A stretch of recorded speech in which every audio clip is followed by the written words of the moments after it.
The morning sunlight barely crept through the heavy curtains, but it was enough to illuminate the tension in the room. Clara Lane sat up in bed, heart pounding, staring at Julian Hart. His expression was calm, almost too calm, and that made her skin crawl. "You're pregnant," he said, his voice low, deliberate. Clara froze. Her fingers gripped the sheets as a wave of shock rolled over her. She had suspected, of course, but hearing the words out loud, it felt like a punch to the chest. Before she could find her voice, Julian continued, "The child is most likely mine. I plan to stay with the Hart family. Once you give birth, you'll have fulfilled your part of the marriage arrangement. Then, you can leave or live your own life, as you see fit." Clara blinked slowly, trying to process. Her mind raced.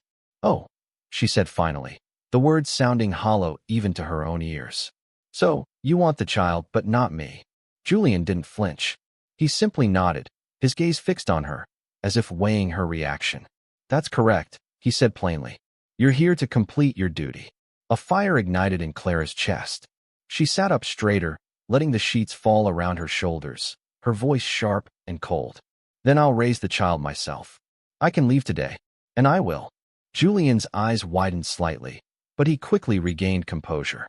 "What did you just say?" he demanded, stepping forward and grabbing her arm. "You heard me." Clara spat, shrugging off his grip. "You're a scumbag, Julian Hart." He frowned, tightening his hold. The sentence before that. Clara wrenched free again, her heart hammering in her chest. "I must have been blind to fall for someone like you," she said, her voice shaking with fury and hurt. For a moment, silence hung between them. The room felt smaller, suffocating even, the weight of unspoken truths pressing down. Julian stared at her, a strange mixture of surprise and something else in his eyes. Was it regret? He had never been good at reading emotions, not in others, and certainly not in himself. Clara swung her legs off the bed, standing tall despite the trembling in her hands. "I don't need you," she said. "I don't need this house, this marriage, or your family's approval. I have a choice now, and I choose to leave." Julian's jaw tightened. He had imagined many outcomes, but never this defiance, this raw independence blazing in her eyes. "Leaving now," he said slowly, "would be unwise." Clara laughed bitterly, a sharp, cutting sound. "Unwise for you, maybe, but not for me. I will not be trapped, Julian. Not by you, not by your family, not by any arrangement made without my consent."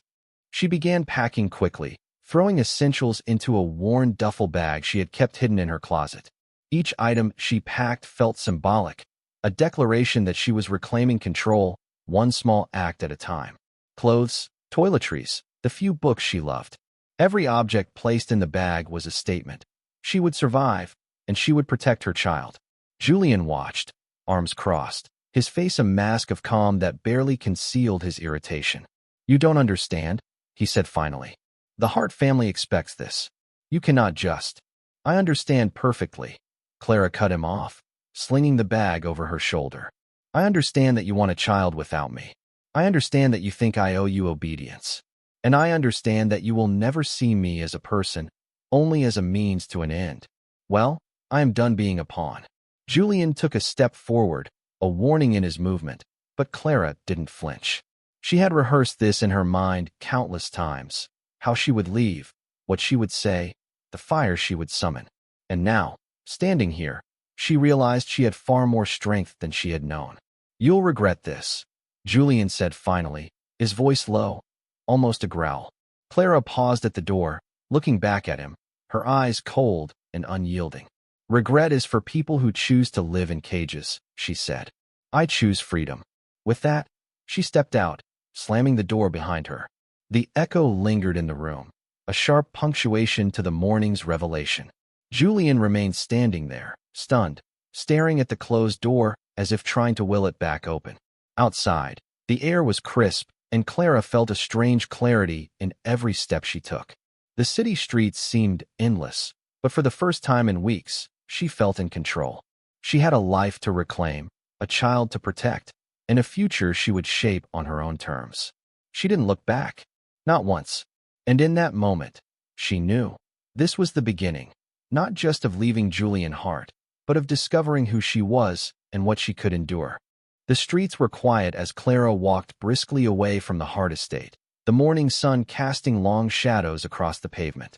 Every step was deliberate, each one a small rebellion against the life she had been forced into. Her duffel bag weighed heavy on her shoulder, but it felt good, tangible proof that she was taking control. She reached a small cafe tucked into a corner of the city. The aroma of fresh coffee and baked goods wrapped around her like a warm blanket, and she allowed herself to sit for the first time since leaving Julian's room. The barista gave her a polite smile, unaware of the storm that had just passed through her life. Clara ordered a coffee and sat by the window, watching the city pulse with life while she tried to make sense of her own. The memory of Julian's words still rang in her ears. Once you give birth, you'll have fulfilled your part of the marriage arrangement. The thought made her stomach churn. How could someone claim to care about a child, yet treat the mother like she was disposable? Clara sipped her coffee, letting the bitter warmth ground her. She had choices. She would not be trapped. She would not allow herself to be reduced to a role written by someone else. Her phone buzzed suddenly. It was a message from Julian Hart. "Meet me tonight. We need to discuss your decision." Clara felt a flash of anger. He wanted to control even her choices from afar. Her fingers hovered over the keyboard before she typed, her words deliberate. "I've made my choice. I am leaving, and nothing you say will change that." She hit send and set the phone aside, determined not to look back. The hours passed slowly. Clara wandered through the city, searching for a place to stay. She couldn't return to her small apartment. Julian would find her too easily.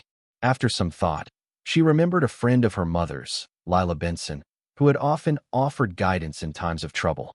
Clara called her, trying to keep her voice steady. "Lila, it's Clara," she said when the line connected. "I need help. I need a place to stay for a while." There was a pause on the other end, then warmth. "Of course, dear. Come to my apartment. You're safe with me." Relief washed over Clara, but it was tinged with unease. She wasn't used to asking for help, and vulnerability had always been difficult for her. But now, she realized, vulnerability was necessary. Survival demanded it. By afternoon, Clara was settled into Lila's small but cozy apartment. The walls were lined with books, soft rugs cushioned the floor, and the faint scent of lavender filled the air. It wasn't her home, but it was a sanctuary, a place where she could breathe without fear. Lila, a kind woman in her 50s, regarded Clara with understanding eyes. "You're stronger than you realize," she said.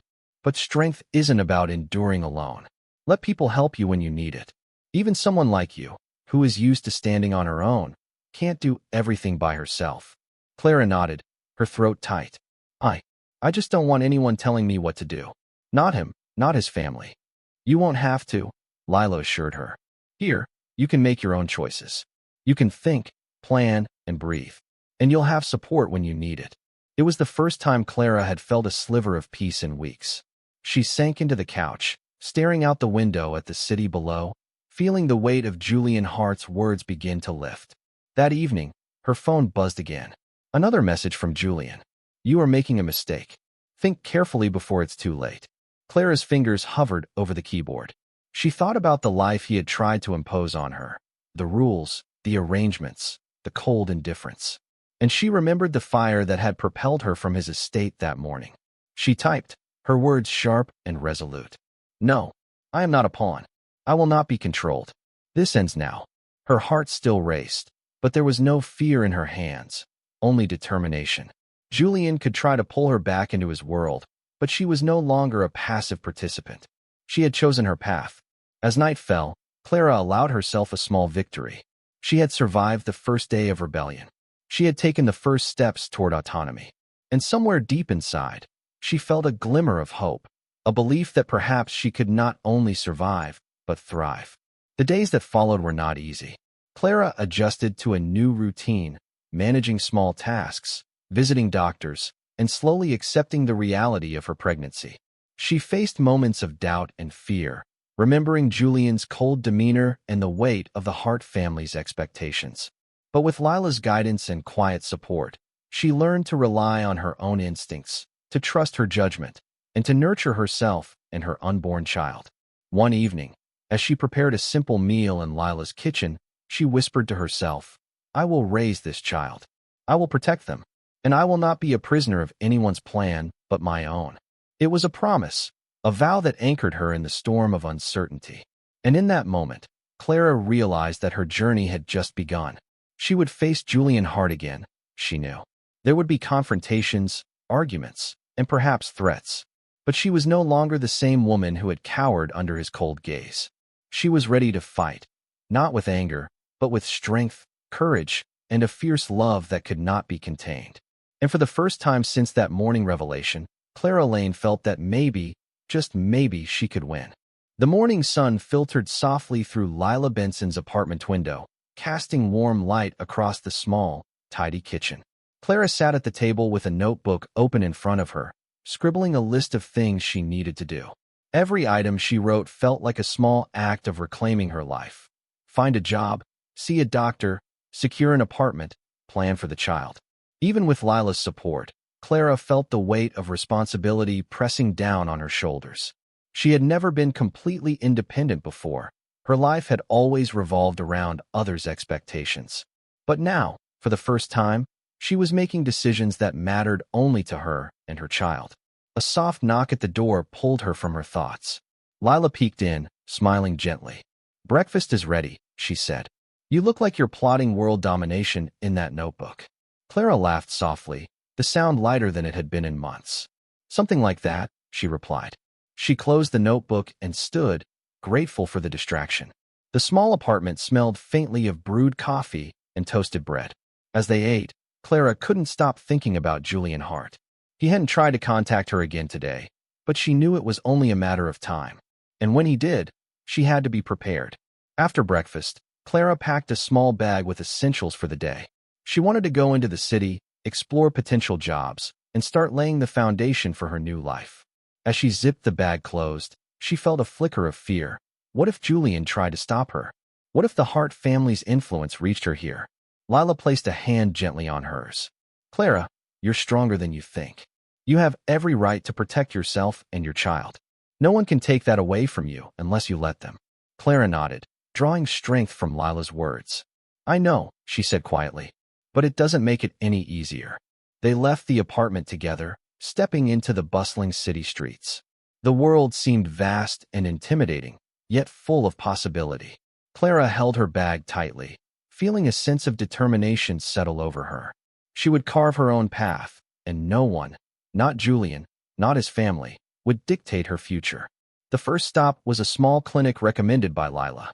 Clara walked into the waiting room, her heartbeat quickening as she thought about the life growing inside her. She had been scared of this moment, worried about being alone, worried about Julian's reaction, worried about what the future held. But now, she felt a strange sense of empowerment. The nurse called her name, and Clara followed her into an examination room.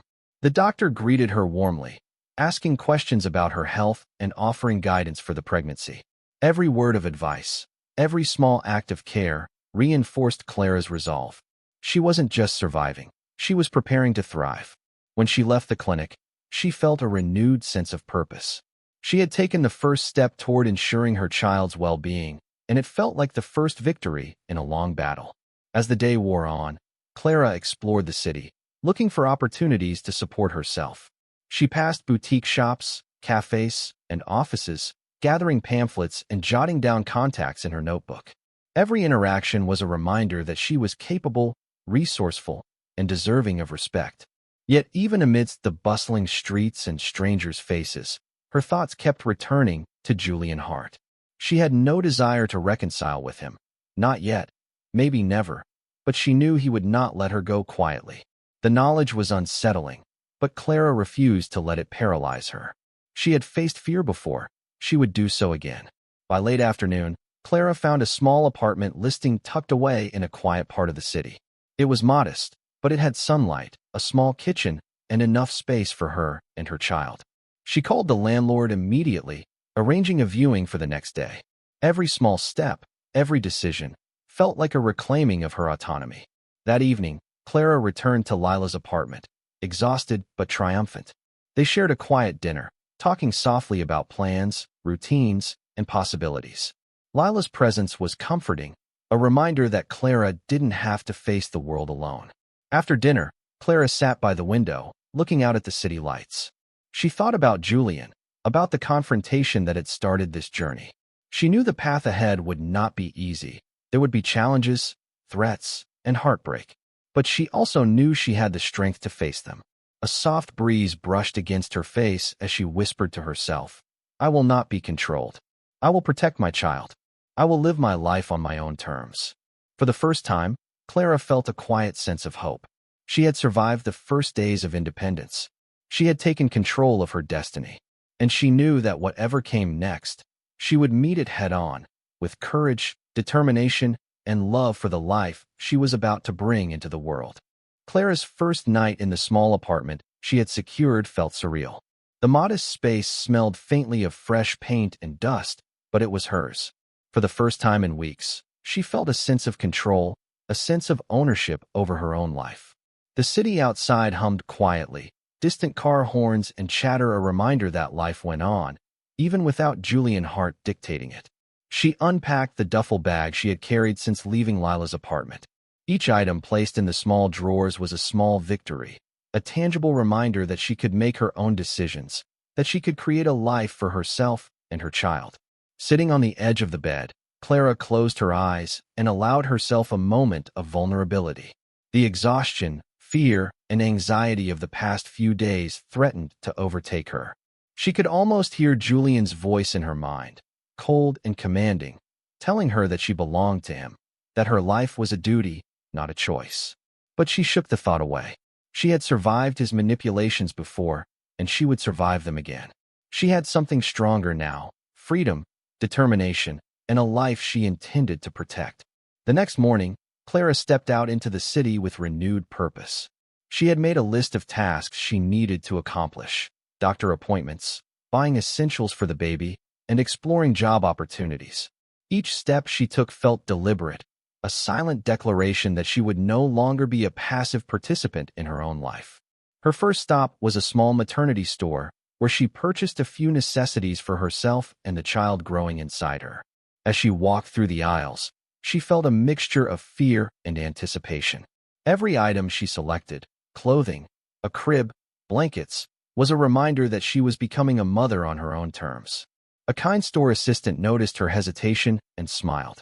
"First time preparing for a little one?" she asked gently. Clara nodded, a small smile tugging at her lips. "Yes, it's all new for me." The woman nodded knowingly. "You'll get the hang of it. And remember, even small steps count. Every bit of care you give now matters."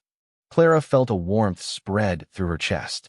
For the first time in weeks, she felt supported, not by Julian Hart, but by strangers who believed in her capacity to handle this new chapter. As Clara returned to her apartment with bags in tow, her phone buzzed. It was a message from Julian. "I know where you are. We need to talk. Tonight."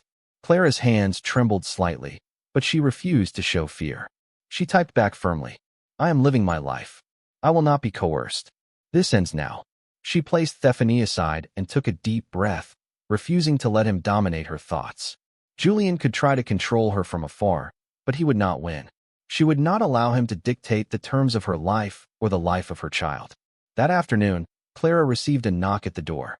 She tensed, worried it might be Julian or someone sent by him. Instead, a young woman with bright eyes and a warm smile introduced herself. "Hi, I'm Maya, your neighbor," she said. "I noticed you moving in yesterday. Welcome. If you need anything, food, advice, even company, I'm just next door." Clara felt a strange mixture of relief and caution. She wasn't used to trusting people so quickly, but something about Maya's openness and kindness felt genuine. "Thank you," Clara said softly. "I appreciate it." Maya's smile was reassuring. "We all need someone looking out for us sometimes," she said, "especially if life feels overwhelming. You're not alone here." Clara nodded, feeling a small weight lift from her shoulders. Perhaps independence didn't have to mean isolation. Perhaps she could build a network of support without compromising her autonomy. Over the next few days, Clara began to settle into a routine. She explored her neighborhood, visited local markets, and familiarized herself with the city's rhythms. Each small task, cooking her own meals, paying bills, arranging her apartment, was a declaration that she could manage on her own. But even as she built her new life, the shadow of Julian Hart loomed. She received messages and occasional phone calls, each one reminding her that he was still a force in her life, still trying to assert control. Clara refused to respond beyond firm refusals, knowing that any engagement could lead to manipulation. Instead, she focused on preparing for her child. She researched prenatal care, visited doctors, and began creating a safe, nurturing environment in her apartment. Every small effort reinforced her growing confidence, and every decision she made for herself and her child became an act of defiance against Julian's attempts to dominate her life. One evening, Clara sat by the window, the city lights sparkling below her. She traced her hand along her growing belly, feeling the quiet movement of life within her. "I will protect you," she whispered softly. "I will raise you with love, courage, and freedom. Nothing, no one, will take that away from us." The night stretched on, quiet and still, giving Clara a moment to reflect. She realized that independence was not simply about leaving Julian Hart behind. It was about reclaiming her voice, her choices, and her right to live a life unshackled by manipulation. For the first time, Clara felt a sense of peace, a fragile but growing assurance that she could survive anything, even the challenges that lay ahead with Julian and his family. And in that peace, she found the courage to continue forward, one step at a time, toward the life she intended to claim for herself and her child. Clara had been living in her small apartment for nearly a week, slowly adjusting to her new routine. She still woke in the mornings with the remnants of fear lingering in her chest, memories of Julian Hart's cold, calculating eyes refusing to fade entirely. Yet, she had found a rhythm in her days, doctor visits, preparing meals, arranging her small apartment, and walking the quiet streets of her neighborhood. It was during one of these walks that she noticed a small bookstore tucked between two taller buildings. The sign read Hart Family Chronicles, Rare Books and Records. Her curiosity was piqued. Something about the name, though unassuming, drew her in. She stepped inside, the bell above the door jingling softly. The air was thick with the scent of old paper and leather bindings. Shelves stretched high, crammed with books, ledgers, and scattered notes. Behind the counter stood an elderly man, spectacles perched precariously on his nose. He looked up, giving her a polite nod. "I'm looking for information," Clara began, unsure how to phrase it. "About the Hart family, specifically Julian Hart and his family's past." The man's eyes flickered, cautious but intrigued. "The Hart family, you say?" He adjusted his glasses. "That's a complicated request. Their history is extensive." Clara swallowed, her pulse quickening. "I need to understand them. I need to know what I'm dealing with." The man studied her for a long moment, then nodded slowly. "Very well. There are records and diaries kept from decades ago. They're not easy to access, but I can show you. Follow me." He led her to a back room, dusty and dimly lit, where stacks of old papers and leather-bound books waited. Clara's heart raced as she touched them, the weight of history pressing down on her. She flipped through old ledgers, diaries, and letters, piecing together fragments of information about the Hart family. She learned of Julian's father, a man ruthless in business and in family dealings, whose influence had shaped Julian into the cold, calculated man he was today. She read letters between family members, some filled with power struggles, others with subtle manipulations meant to maintain control over heirs and alliances. Clara realized something chilling. Julian's behavior wasn't entirely his own. It was the result of decades of family expectations, pressure, and calculated planning. The child he now claimed, and the marriage arrangement he expected her to fulfill, were just the latest in a long line of strategies designed to secure the family's wealth and influence. The realization made Clara's blood run cold, but it also ignited a spark of clarity. She wasn't just up against Julian Hart. She was facing an entire legacy of manipulation and control. And yet, she knew she could outsmart it. She didn't need their approval or their compliance. She only needed her own strength and determination. Clara left the bookstore with a notebook filled with observations and insights. Every step she took back to her apartment was fueled by a newfound resolve. She would protect her child, not just from Julian, but from the shadow of the family that sought to dictate her life.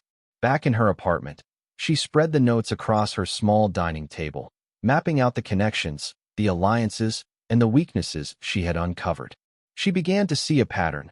Julian's actions were often reactive, bound by family expectations rather than personal desire.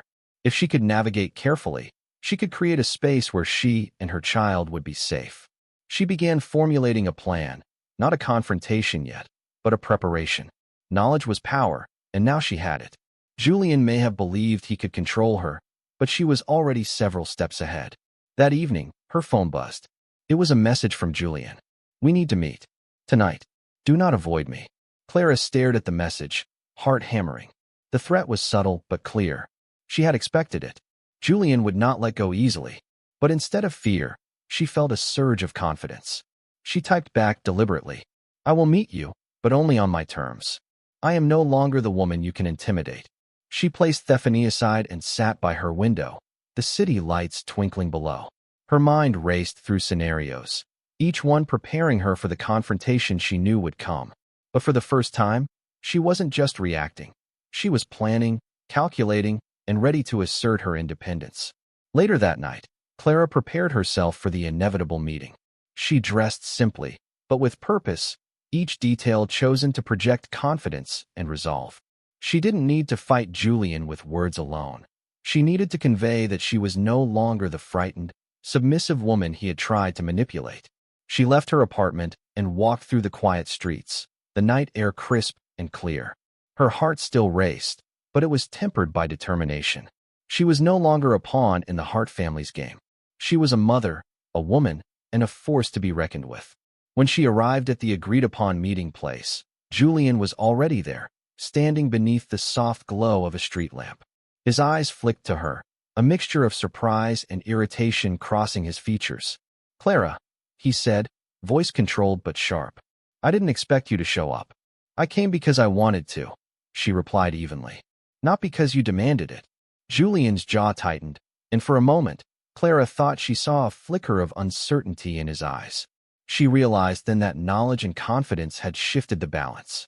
He could try to intimidate her, but he could not control her, not anymore. And in that moment, Clara Lane understood fully. The path ahead would be difficult, but she was ready. She would face Julian Hart and the legacy of his family with courage, intelligence, and unwavering determination. She would protect her child, assert her independence, and claim the life she deserved. The confrontation had not yet begun, but Clara knew that she was no longer the same woman who had left the Hart estate days ago. She was stronger, wiser, and ready to fight on her own terms. Clara returned to her apartment later that night, her mind still buzzing from the confrontation with Julian Hart. Even though she had asserted herself and refused to let him intimidate her, she knew this was only the beginning. Julian would not give up so easily, and the weight of his family's influence loomed like a shadow over her new life. She sank into her chair by the window, pulling her notebook close. Maps, letters, and observations sprawled across the pages, everything she had uncovered about the Hart family and Julian's habits. Knowledge was her weapon, and she intended to use it wisely. A soft knock at the door startled her. Clara tensed immediately, half expecting Julian or one of his associates to appear. But when she opened it, she found Maya, her cheerful neighbor, holding a basket of fresh fruit and bread. "I thought you might like a little company," Maya said with a warm smile. "And some snacks. You've probably been too busy to eat properly." Clara felt a flicker of relief. Maya was genuine. She had been kind, patient, and completely without judgment. Clara stepped aside to let her in. "Thank you," Clara said softly, her voice tired but grateful. "I appreciate it." Maya set the basket on the small kitchen table and took a seat. "I can tell you've got a lot on your mind," she said. "But you don't have to carry it all alone. Sometimes, it helps to have someone on your side." Clara studied her for a moment, then nodded. "You're right. I've been so focused on preparing for everything. I haven't allowed myself to trust anyone." Maya smiled. "Well, consider this the start of your support network. I'll help where I can. And I know people who can help too. Friends who are good at research, legal matters, even security. If Julian Hart thinks he can intimidate you alone, he's mistaken." Clara's heart quickened. For the first time, she realized she wasn't entirely alone. She had allies, people who could help her navigate the treacherous waters she was entering. And with their help, she could protect her child, her freedom, and herself. Over the next few days, Clara met some of Maya's friends. a discreet lawyer named Evelyn, a former journalist named Marcus, and a security consultant named Leo. Each person brought a different skill set to the table, and each quietly reassured Clara that she was stronger than she realized. Evelyn provided guidance on legal options to protect herself and her child from Julian's claims. Marcus helped her dig deeper into the Hart family's past, uncovering old business dealings, scandals, and manipulations that gave her a clearer picture of their methods. Leo offered advice on safety, from securing her apartment to planning escape routes in case of unexpected confrontations.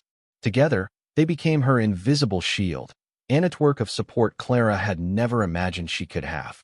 She began to feel a sense of confidence she hadn't felt since her early days with Julian, an understanding that while he could control appearances, he could not control her.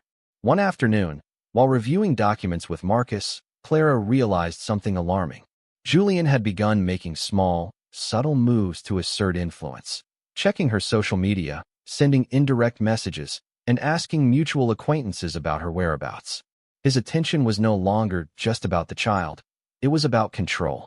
Clara's pulse quickened, but she didn't panic. She shared the findings with Maya and Marcus, and together they formulated a strategy. Clara would continue living openly but safely, ensuring that Julian's attempts to manipulate her were neutralized. She had a plan, allies, and the knowledge to anticipate his moves. "It's clear," Marcus said firmly. "Julian thinks he can intimidate you, but he doesn't understand one thing. You're prepared, and you're not alone. This changes everything." Clara nodded, a small smile tugging at her lips. "I won't let him win. Not over me, not over my child." Maya placed a comforting hand on hers. "And you won't. Remember that. You're stronger than you think, and stronger than he ever imagined." That evening, Clara walked through the quiet streets, reflecting on her newfound support. The city felt different now, not just a backdrop for her struggles, but a network of possibilities. She realized that independence wasn't about isolation. It was about choosing allies wisely and trusting them when necessary. She also realized another truth. Julian Hart would not stop. The tension she felt before was only the beginning. He would escalate, challenge her, and attempt to reclaim control. But Clara no longer feared him in the same way. She had the knowledge, the strategy, and the people who could help her maintain autonomy. Sitting by Thuendouth at night, Clara placed a hand on her growing belly. "I will protect you," she whispered softly. "I will give you a life free from fear. Julian may try to dictate my choices, but he will never dictate yours."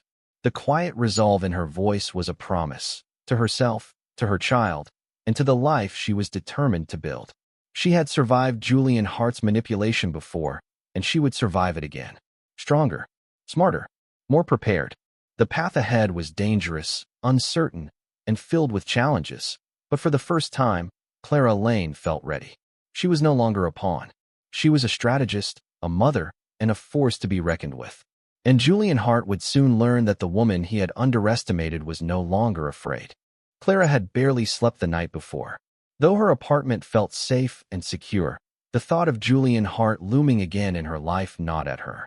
The messages he had sent over the past week, subtle, almost taunting, had escalated, leaving her tense and restless. She knew he was planning to confront her in person, and she was determined not to be caught off guard. By mid-afternoon, she was ready. Her apartment was organized, her phone fully charged, and she had alerted Leo to remain on standby should Julian attempt anything reckless. Every precaution she could take had been considered. Clara had learned that the key to survival was preparation, and she was nothing if not prepared. The knock at her door came sharply, breaking the quiet. Clara's heart skipped a beat, but she steeled herself. "I'm coming," she called, keeping her voice calm.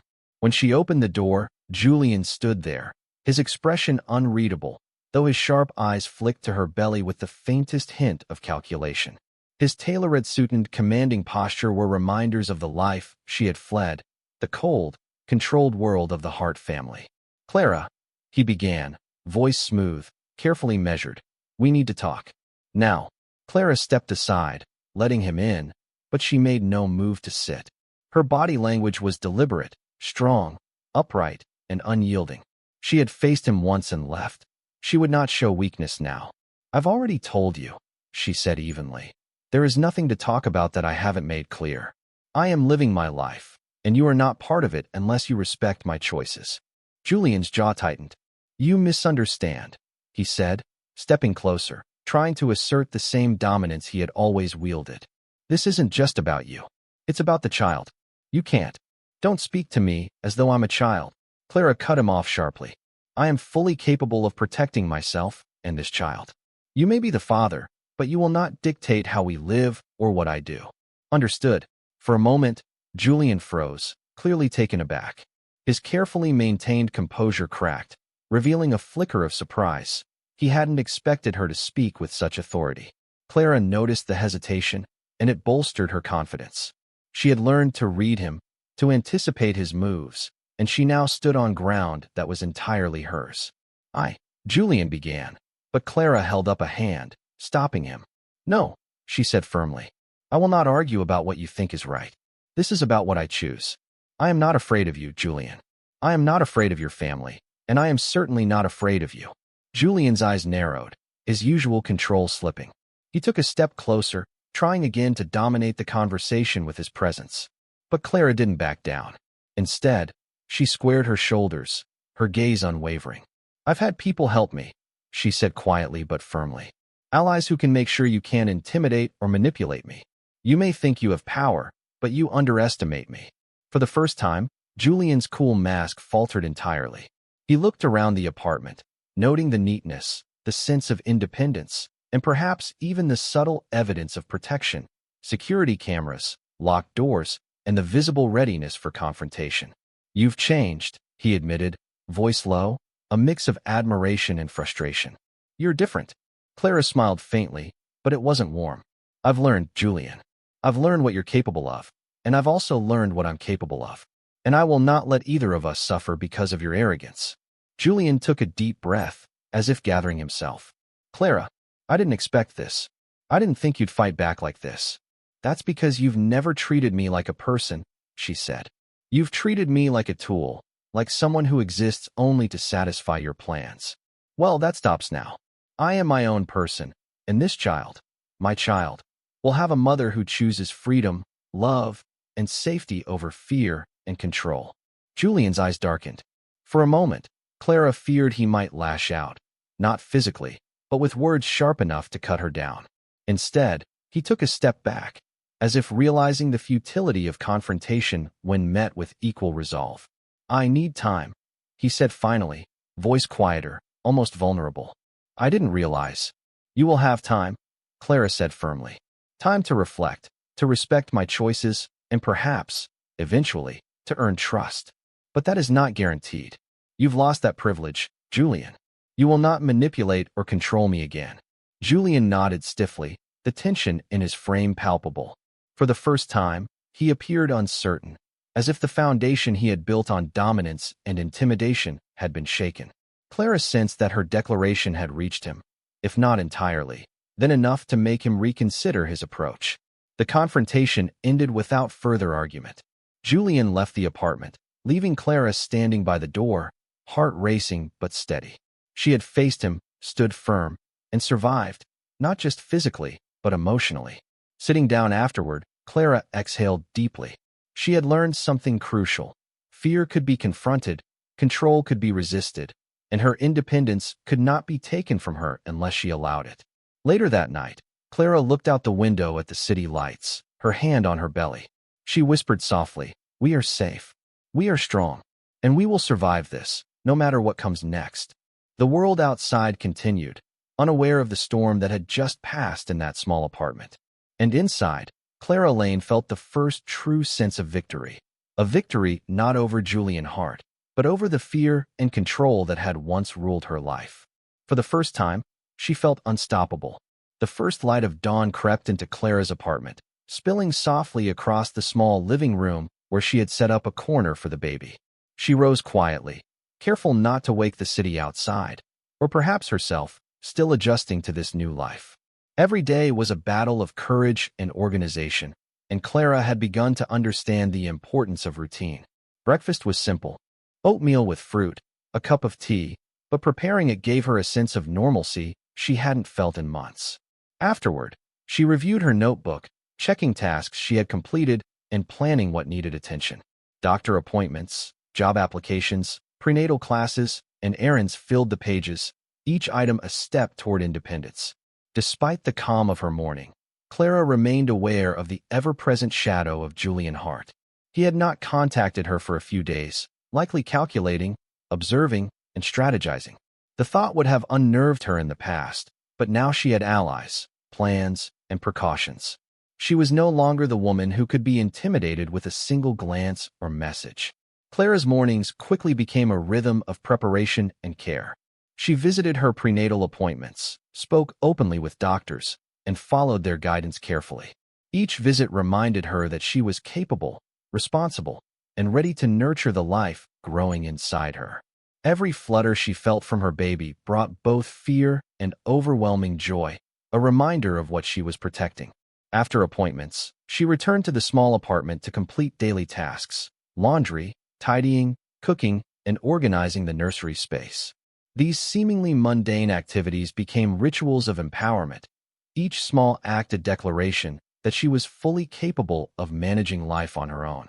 During the afternoons, she ventured into the city to explore job opportunities. Small boutiques, cafes, and offices became her hunting ground for independence. She applied discreetly, careful not to draw attention that might alert Julian or the Hart family. With every application submitted and interview scheduled, Clara felt a growing sense of confidence. She was building the life she had chosen. One afternoon, Maya stopped by with a few items she had gathered: a small baby blanket, a few maternity essentials, and some snacks for Clara. They sat together, sharing stories, laughing quietly, and enjoying the rare feeling of normal friendship. "You've really taken control," Maya said, smiling. "It's impressive. Most people in your position would crumble, but you're thriving." Clara laughed softly, shaking her head. "I wouldn't say thriving. More like surviving, with style." She smiled, but there was truth in Maya's words. She had come a long way from the frightened woman who had fled the Hart estate. Maya placed a hand on hers. "You're stronger than you think. And your baby is lucky. You're already creating a life full of courage and love before they even arrive." The warmth of Maya's words filled Clara with a quiet strength. She realized that she didn't need to face the world alone. Allies, friends, and even strangers who cared could be part of the life she was building. Julian may have tried to control her, but he could not control her support, her intelligence, or her resolve. As the days turned into weeks, Clara's new routine became second nature. She woke early, tended to herself and the baby, managed her appointments, and explored opportunities to sustain her independence. She allowed herself small pleasures: a coffee from her favorite cafe, a quiet walk through the park, a few hours lost in a book. Moments of peace that reminded her she could thrive outside of Julian's shadow. One evening, as she prepared a simple dinner, Clara's phone buzzed. She froze for a moment, heart tightening. It was a message from Julian. "You think you're safe, but no one escapes the Hart family." Clara's fingers hovered over the screen, a flash of anger rising in her chest. But instead of panicking, she took a deep breath and typed calmly, "I am not afraid. I am capable. You will not control me or my child."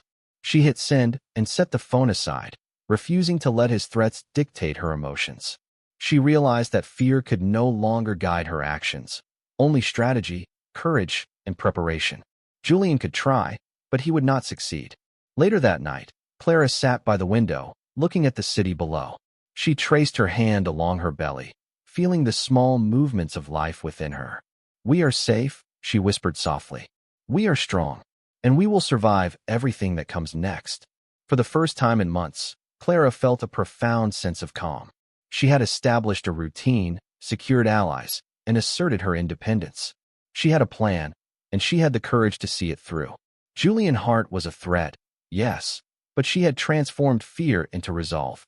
And she knew this truth with certainty. Nothing, not Julian, not his family, not the weight of his legacy, would prevent her from building the life she had chosen. As Clara prepared for bed, she felt a quiet hope bloom within her. Each day brought challenges, but also victories, small, meaningful, and powerful. She had survived, adapted, and grown stronger. And the life she was creating for herself and her child was hers to shape, free from manipulation, free from fear, and full of possibility. The night stretched quietly over the city, but inside Clara's small apartment, a sense of purpose and empowerment took root. She would face Julian again. She would protect her child. And she would continue to live boldly, with courage, strength, and determination guiding her every step. Clara Lane had discovered something vital. Independence wasn't just a state of being, it was a way of life. And she intended to live it fully, no matter what challenges lay ahead. The morning sun crept into Clara's apartment, illuminating the small stack of papers she had gathered over the past week. Some were public records, some were business filings, and others were letters she had acquired discreetly through Marcus, the former journalist helping her investigate Julian Hart's family. Each document was a piece of the puzzle, a fragment of the power, manipulation, and secrets that had shaped Julian into the man who had tried to control her. Clara carefully spread the letters across the dining table, reading each one in turn. The handwriting varied, some formal and stiff, others hurried and emotional. They were correspondence between Julian's parents, relatives, and business associates, records of disputes, deals, and strategies that spanned decades. One letter, dated almost 20 years ago, caught her attention.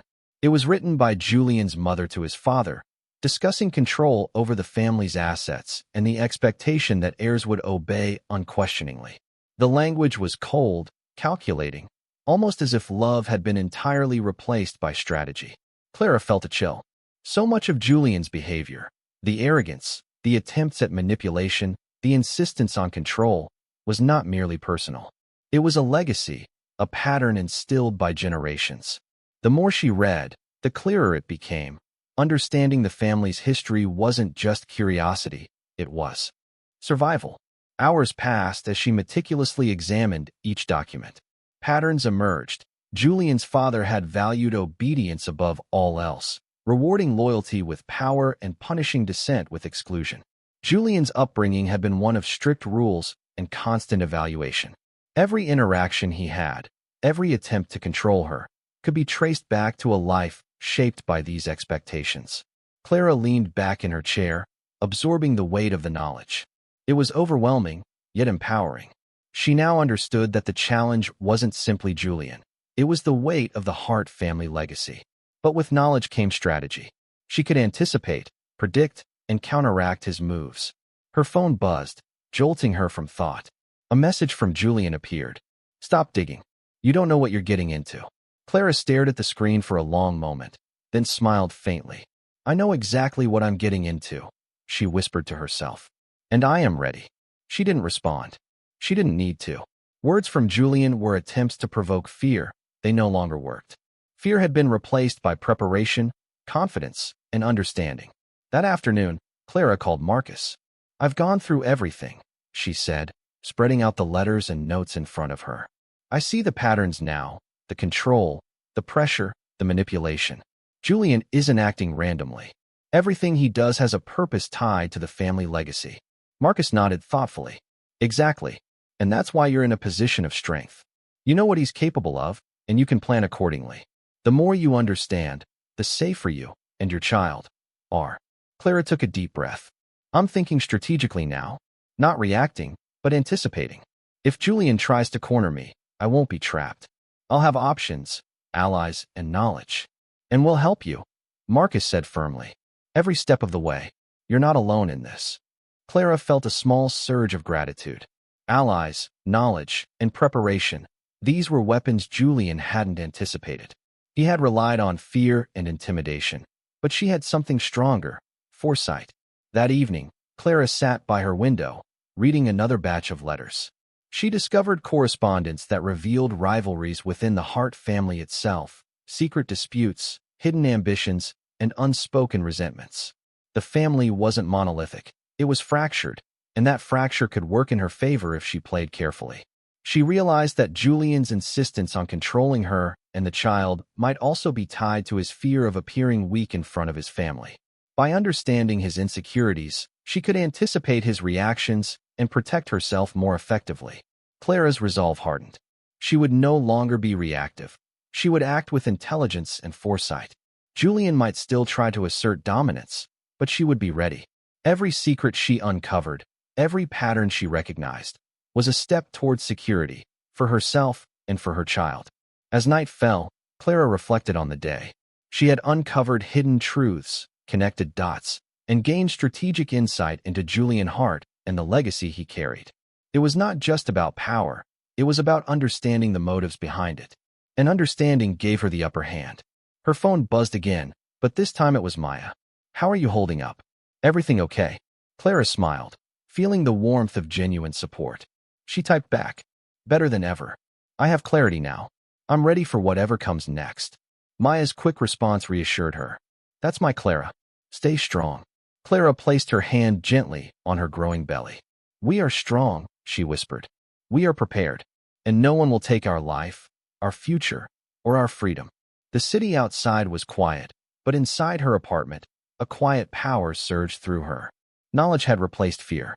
Strategy had replaced panic. And for the first time, Clara felt not only safe, but unstoppable. Julian Hart would come again. That much was certain. But this time, Clara Lane would be ready, not just to defend herself, but to assert her independence fully. She had uncovered the hidden truths, and with them came the ability to protect, plan, and thrive. The night stretched on, calm and quiet, but Clara's mind raced with plans, contingencies, and strategies. She was no longer merely surviving. She was preparing to live and to win. Clara's days had fallen into a disciplined rhythm.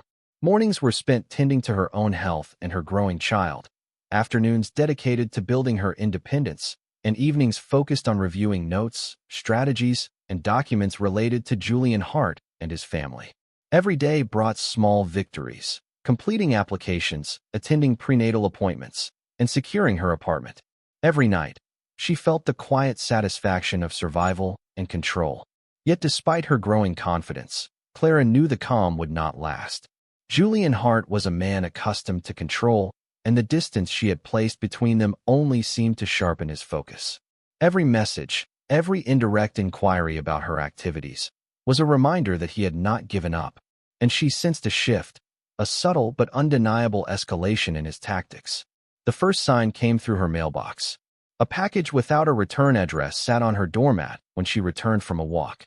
Inside, she found a single leather-bound notebook filled with meticulous notes about her activities, routines, and even her shopping trips. Whoever had sent it had been watching. The message was clear. Julian was monitoring her, testing boundaries, and reminding her that her independence would not come without challenge. Clara didn't panic. Instead, she called Marcus and Maya immediately, explaining the situation. Marcus frowned, flipping through the pages. He stepped up. "This is more than a warning, it's surveillance. He's trying to intimidate you." "I expected as much," Clara replied calmly, setting the notebook aside. "But intimidation doesn't work anymore. I know his patterns, his motives, and now I know his methods. I'm prepared." Leo, the security consultant, was brought in to evaluate her apartment. Cameras were adjusted, locks reinforced, and a small alarm system installed. Every precaution was meticulously planned, ensuring that Clara and her child would remain safe even if Julian tried a more direct approach. "It's important you maintain your routine," Leo advised. "Don't let fear change your habits." That's exactly what he wants. Confidence and normalcy are your best defense. Clara nodded, feeling a growing sense of control. Knowledge, preparation, and allies. These were her tools, and Julian's threats were no longer frightening. They were predictable, and predictability gave her power. The next escalation came in the form of messages. Julian's texts shifted from veiled threats to appeals for control. "I only want what's best for our child. Let's talk before this goes too far." Clara read each one with measured calm. He was attempting manipulation, trying to create doubt and guilt, but she recognized the patterns. His words were designed to provoke emotional response, but she had trained herself to respond logically, strategically. She replied once, deliberately, "I am raising this child with care, love, and independence. Your participation will be welcomed only when you respect boundaries. Until then, leave us in peace." The response was short, but effective. Julian's attempts to provoke fear or compliance had been met with resistance, and Clara felt her confidence swell. She was no longer reacting. She was controlling the narrative. Over the following days, Clara's independence strengthened. She finalized her apartment, organized the nursery, and even began looking at part-time work that could accommodate her pregnancy. Each step reinforced her belief in her abilities. She had survived Julian's manipulation, built a support network, and now thrived despite the looming presence of his influence. Her evenings were spent in reflection, reading letters and notes about the Hart family, and preparing for the eventual confrontation she knew would come. The knowledge she had gathered allowed her to anticipate Julian's behavior, understand his insecurities, and plan her responses. He could try to assert dominance, but she would be ready. One evening, Clara sat by her window, the city alive with lights and quiet movement. Her hand rested on her belly as she whispered softly, "We are safe. We are strong, and we will face whatever comes next." Her phone buzzed. This time, it was not a message from Julian, but from Maya. "He's asking around about you again. Be cautious, but don't stop living your life. You're doing perfectly." Clara smiled faintly. "Thank you," she replied. Her allies were keeping her informed, helping her navigate the challenges without allowing fear to dominate her life. She realized something crucial. Independence wasn't about isolation. It wasn't about hiding or shrinking away from threats. It was about preparation, knowledge, and support. Julian Hart may escalate, but Clara Lane was no longer vulnerable.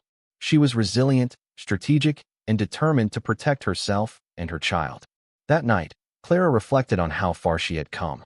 Weeks ago, she had been trapped in a world of control, fear, and expectation. Now, she had carved out a life defined by her own choices, fortified by allies and strategic insight. Every challenge Julian posed was met with calm planning, not panic. Every threat became an opportunity to assert her independence. She placed her hand on her belly, feeling the gentle movements within. "We are ready," she whispered. "No one will control our life. No one will dictate our choices.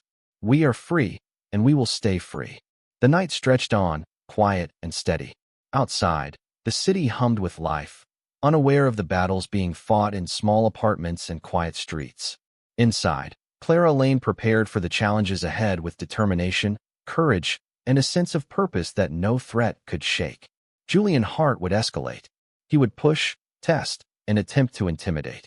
But Clara knew one truth that strengthened her more than any preparation. She was no longer afraid. She had the knowledge, the allies, and the will to protect her child and herself. She would not back down. She would not surrender.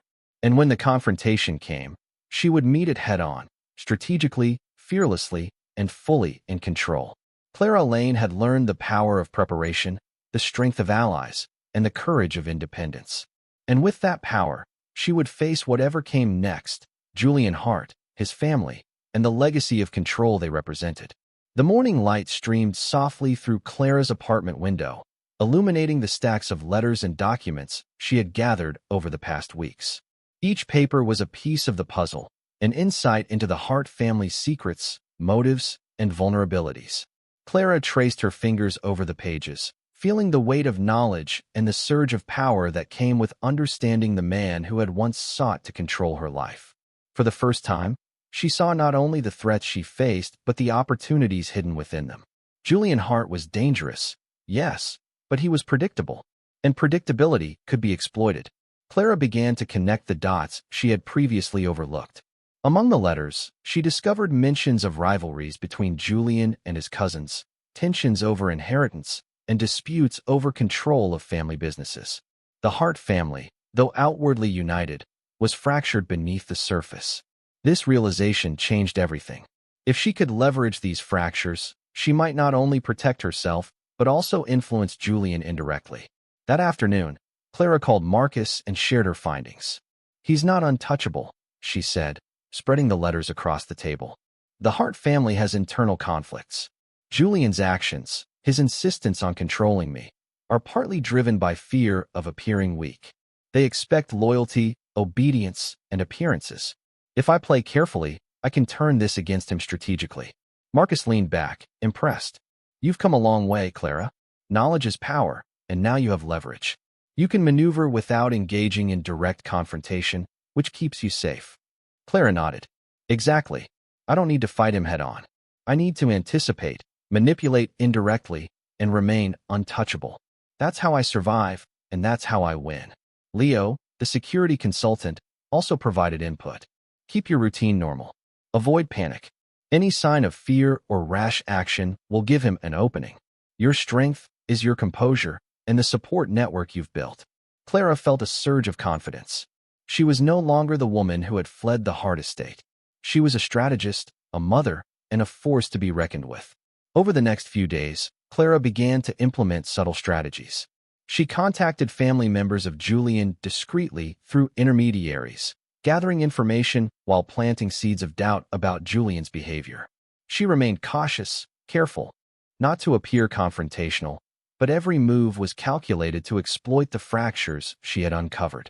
Meanwhile, she continued her daily life independently, attending prenatal appointments, organizing her apartment, and applying for work that could sustain her and her child. Every action reinforced her autonomy and her growing confidence. She was living boldly, preparing not just to survive, but to thrive. One evening, as she reviewed her notes, Clara discovered correspondence that revealed an old secret. Julian's father had hidden assets tied to business ventures that were unknown to many family members. If leveraged carefully, this information could shift the balance of power within the Hart family.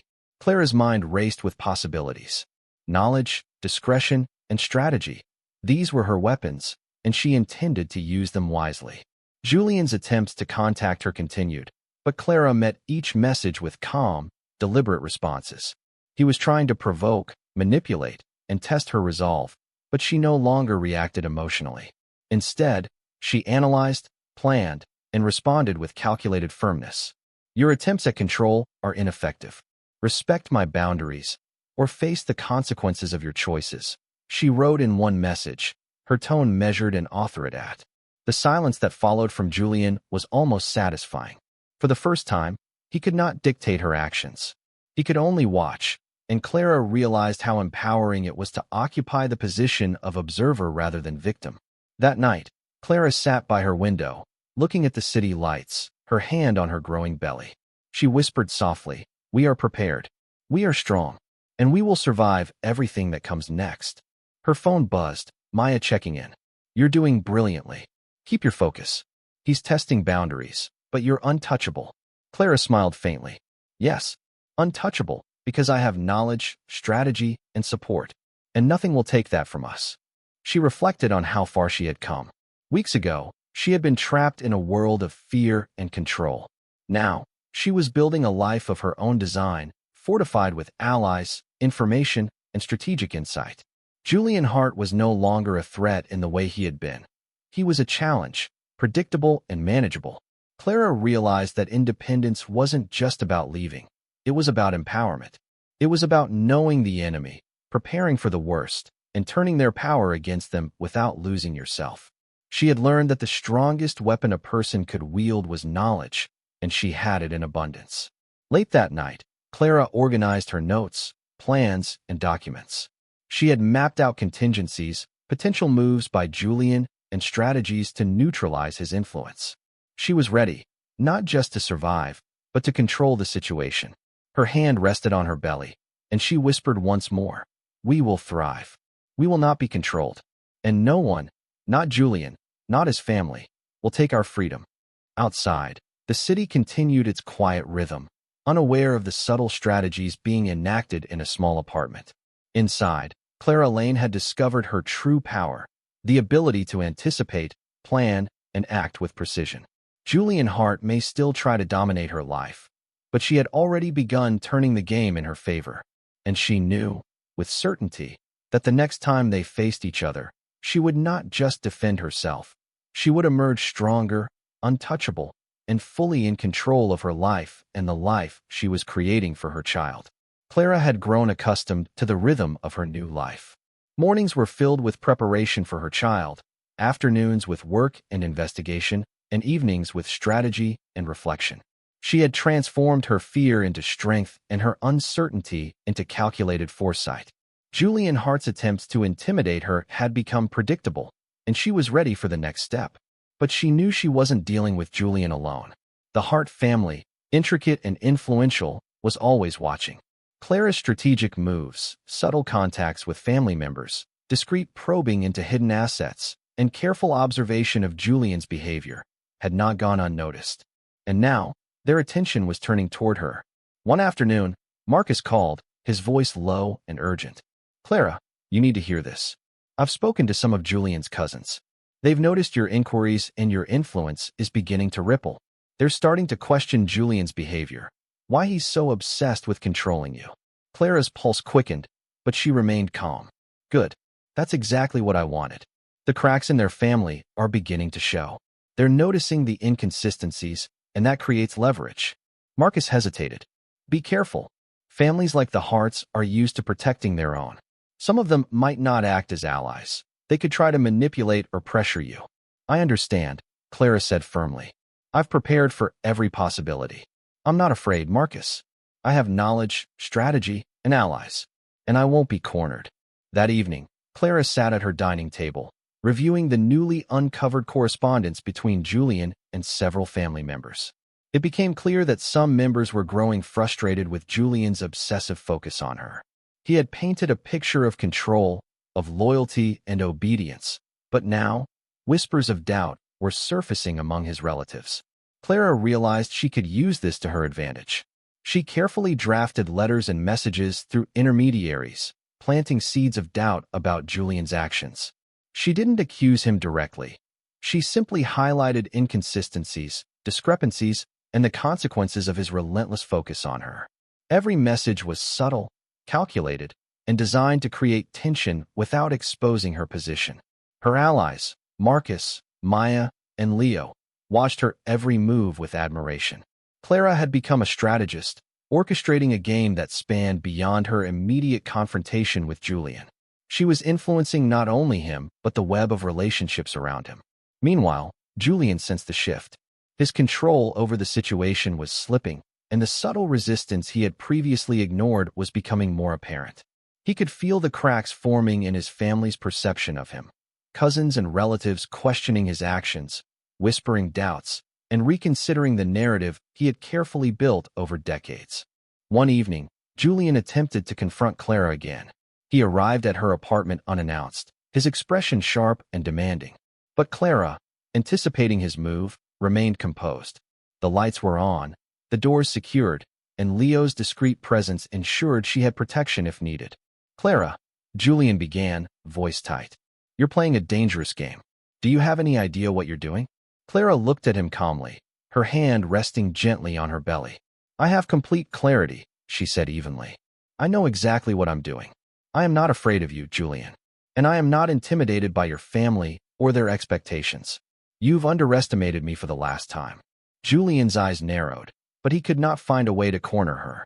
Clara's confidence, her preparation, and the presence of her allies made direct intimidation impossible. He left that night frustrated, aware that Clara had shifted the power dynamic in her favor. The next morning, Clara continued her routine. She visited the park, took quiet walks, and attended prenatal appointments. She was living her life openly, maintaining normalcy, and subtly reinforcing her independence. Julian's family was noticing the change. They saw that she was not easily manipulated, that she had grown in strength, and that she had the support of allies. Through careful observation and discreet inquiries, Clara discovered that some family members were beginning to consider her perspective.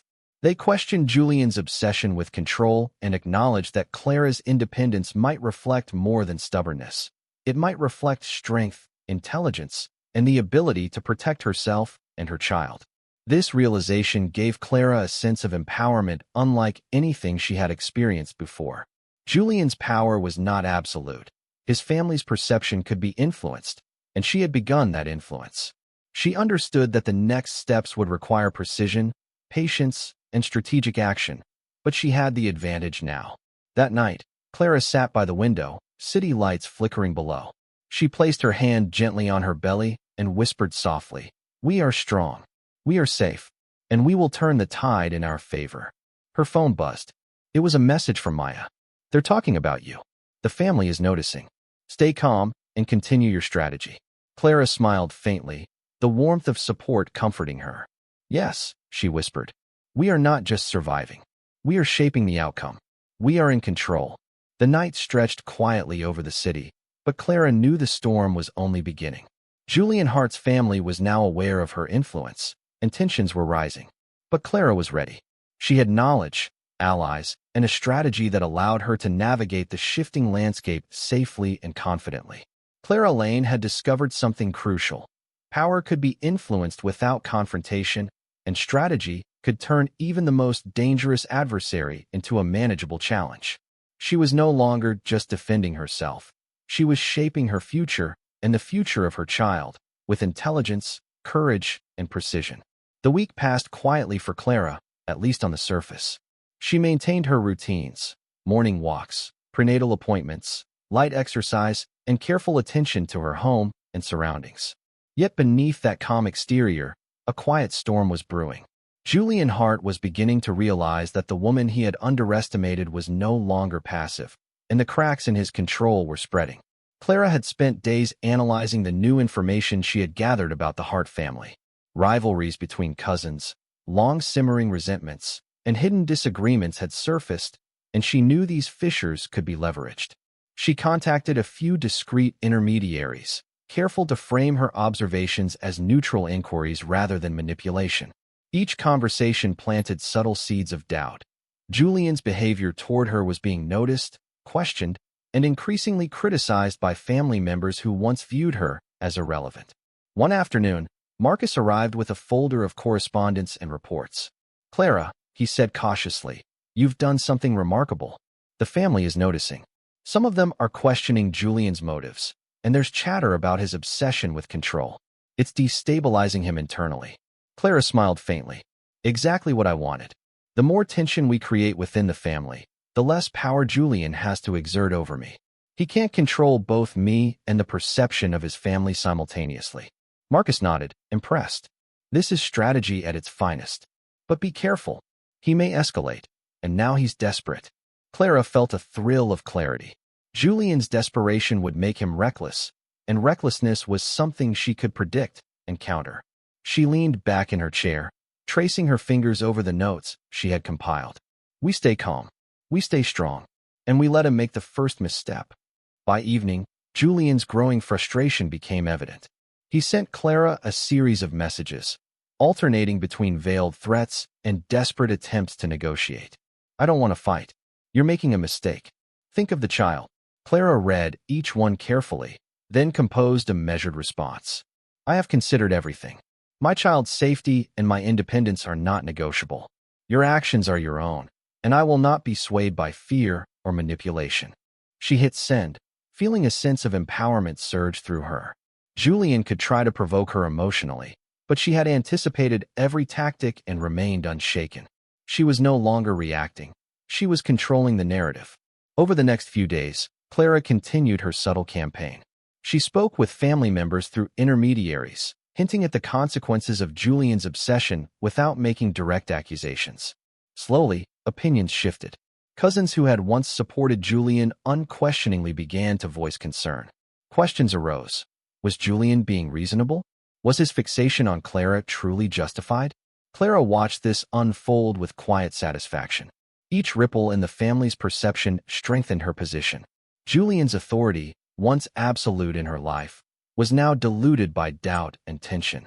She had learned the critical lesson that power was often as much about perception as reality, and she had begun to shape that perception strategically. One evening, as Clara prepared a simple dinner, her phone buzzed. It was a message from an unexpected source, one of Julian's cousins, sent discreetly. "Be careful. Julian is unstable. You are stronger than he realizes. We are watching quietly." Clara's eyes widened slightly, then softened. She felt a sense of relief mingled with validation. The cracks she had anticipated were real, and some family members were willing to protect her indirectly. This newfound, quiet support reinforced her confidence. She was not alone, and the balance of power was subtly shifting in her favor. She texted back briefly, "Thank you. I appreciate your caution. I am prepared and careful." That night, Clara sat by the window, gazing at the city lights. Her hand rested gently on her belly as she reflected on the week's developments. Julian Hart was no longer the all-powerful threat she had faced initially. He was frustrated, desperate, and increasingly isolated, his obsession with control pushing allies away and giving her the upper hand. Clara whispered softly to her unborn child, "We are strong. We are prepared. And we are not afraid. Whatever comes next, we will face it together." Outside, the city hummed with life, oblivious to the quiet maneuvers taking place in a small apartment. Inside, Clara Lane felt a profound sense of empowerment. She had transformed fear into strategy, isolation into alliances, and uncertainty into foresight. She was no longer a passive participant in Julian's games. She was orchestrating the moves with intelligence, patience, and precision. The following day, Clara implemented another layer of her strategy. She reviewed all communications, updated her notes, and coordinated with Marcus and Maya to anticipate Julian's next moves. Her apartment, now a hub of careful planning and protection, had become her command center, a place of safety, preparation, and empowerment. As night fell, Clara reflected on the week's progress. Julian Hart's desperation was growing, and the subtle fractures in his family were widening. The balance of power was shifting, and she was now in a position to guide it. She had transformed from a target of manipulation into a strategist controlling the board, confident in her ability to protect herself and her child.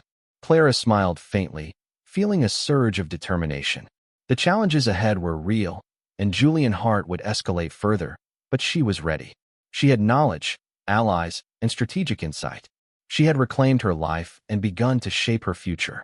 And most importantly, she understood one truth clearly. Fear could no longer touch her.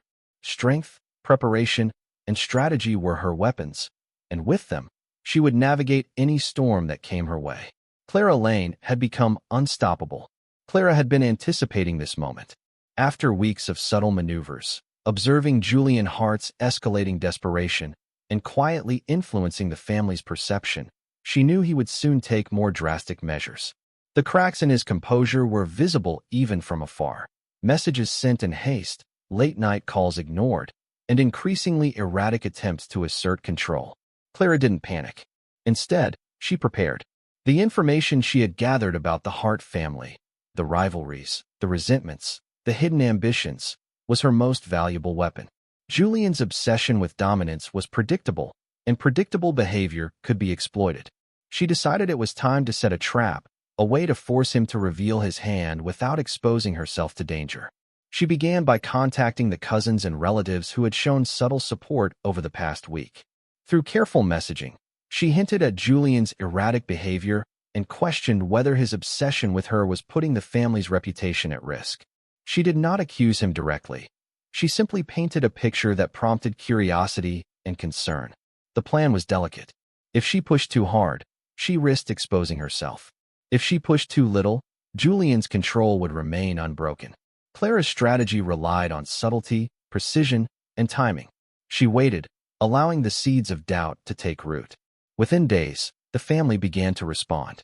Whispers circulated among Julian's cousins and select relatives, and some even approached him with questions. Julian, unaccustomed to scrutiny from those he considered allies, grew agitated. His messages to Clara increased in frequency, a mix of threats and desperate attempts to regain control. One evening, Clara received a text from Julian. "Stop involving my family. This is your final warning. Back off before it's too late."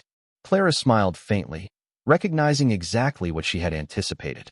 His desperation was his weakness, and she had lured him into revealing it. She typed back carefully, her tone measured and confident. "I am not afraid. Your actions and decisions are your own. I am simply observing and preparing for what comes next." The response only fueled her strategy. Julian's impatience and loss of composure were becoming visible to the very family members she had influenced. Clara continued her routine, attending prenatal appointments and completing daily tasks, but her mind was focused on the trap she had set. She prepared contingencies for every potential move Julian might make, coordinating with Marcus and Leo to ensure her apartment and her child were secure.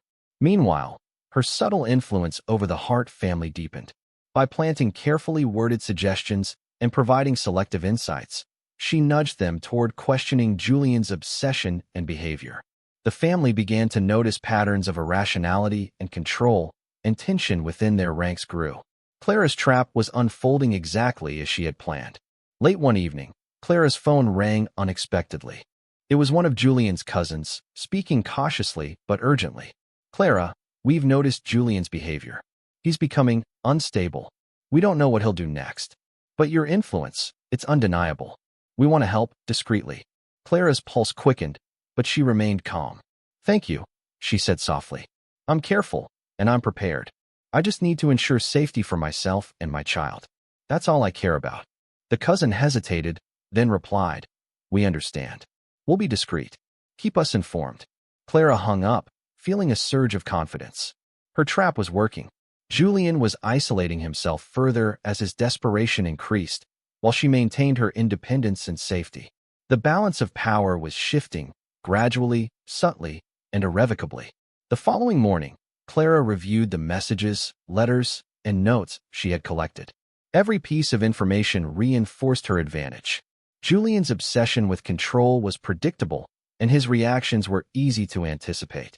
The Hart family's fractures, once hidden, were now tools she could wield strategically. Clara's plan was not to destroy Julian, but to neutralize his attempts to dominate her life. By leveraging his desperation and the family's concern, she created a situation where any aggressive move on his part would backfire, exposing him to criticism and weakening his influence further. She smiled faintly, placing a hand on her growing belly. We are ready, she whispered. We are strong, and we will not be controlled. That evening, Clara prepared dinner with deliberate calm. She felt a growing sense of empowerment. The trap she had set required patience and subtlety, but the results were already evident. Julian's frustration and recklessness were becoming visible to the very people he had once relied upon for support. He was no longer in complete control. Clara Lane was quietly guiding the situation, shaping outcomes without confrontation, and securing her independence with intelligence and strategy. She reflected on how far she had come. Weeks ago, fear had dictated her actions. Now, preparation, foresight, and knowledge had replaced panic and uncertainty. Julian's escalation, once terrifying, had become predictable and manageable. Late that night, Clara sat by her window, looking at the city below. The cool night air flowed in, and she felt a deep sense of calm. Her hand rested gently on her belly as she whispered softly, We are prepared. We are safe. We are strong. And we will continue to shape our future. The city was unaware of the quiet battle being fought in a small apartment, of the strategic maneuvers and subtle influence that had shifted the balance of power. Inside, Clara Lane had become more than a survivor. She had become a strategist, a mother, and a force of intelligence and courage. Julian Hart would continue to test, escalate, and challenge, but Clara knew one immutable truth. She was no longer afraid. She had knowledge, allies, and foresight. She had set her trap, and it was working perfectly. Clara Lane had discovered the ultimate weapon: patience, strategy, and the ability to turn an adversary's own power against them. She was no longer reactive. She was in control. And for the first time in months, she allowed herself a quiet, confident smile. Clara had been preparing for this moment for weeks. Every letter, message, and subtle maneuver she had made had led to a single conclusion. Julian Hart's obsession with control was predictable, and his desperation was now clouding his judgment. All that remained was for him to make the critical misstep, and he did so in a way that Clara had already anticipated. It began with an unexpected call late one night. Julian's voice, sharp and strained, demanded to know why certain relatives were questioning his behavior. He was frantic, trying to reassert dominance, but his words revealed his panic. He was desperate to regain control, unaware that every move he made was being subtly observed and strategically countered by Clara. Clara listened calmly, her hand resting on her growing belly. She had anticipated his reaction, the need to strike first, to intimidate, to regain the appearance of power. But this was exactly what she had planned for. The next morning, Clara reviewed the correspondence she had collected from Julian's cousins and family members. They were beginning to align subtly in her favor, expressing concern over Julian's erratic behavior and obsession with her. His misstep, reaching out aggressively, trying to manipulate both her and the family, had provided the opening she needed. She coordinated with Marcus and Maya, explaining her plan. Julian has acted exactly as we expected. His desperation is exposing him. We don't confront him directly. We let the family observe, let him incriminate himself, and maintain our position of strength. Marcus nodded. It's risky, but it's the perfect move. He's already destabilized himself. Now, we simply wait and guide the family's perception. Clara smiled faintly. Exactly. Timing is everything. We let his mistakes speak for themselves. Throughout the day, Clara maintained her routine, projecting calm and independence. She visited the park, ran errands, and attended her prenatal appointment, all while carefully monitoring Julian's actions. He was frantic, sending multiple messages, demanding explanations, and attempting to corner her emotionally. But Clara remained composed. She knew every message was predictable, every attempt at manipulation a reflection of desperation rather than power. She responded sparingly, always measured, always calm. Your actions are your own. My life and my child's safety are my priority. Respect that, or your behavior will have consequences you cannot control. By evening, the family had begun to notice the pattern. Julian's aggression and obsession were no longer unseen. They were visible to those he had previously relied upon for support. Cousins questioned his judgment, allies expressed concern, and whispers of doubt circulated more openly. That night, Clara reflected on the week's developments. She had anticipated Julian's moves perfectly. His desperation had become his weakness, and she had turned it into an advantage. For the first time, she felt fully in control of the situation.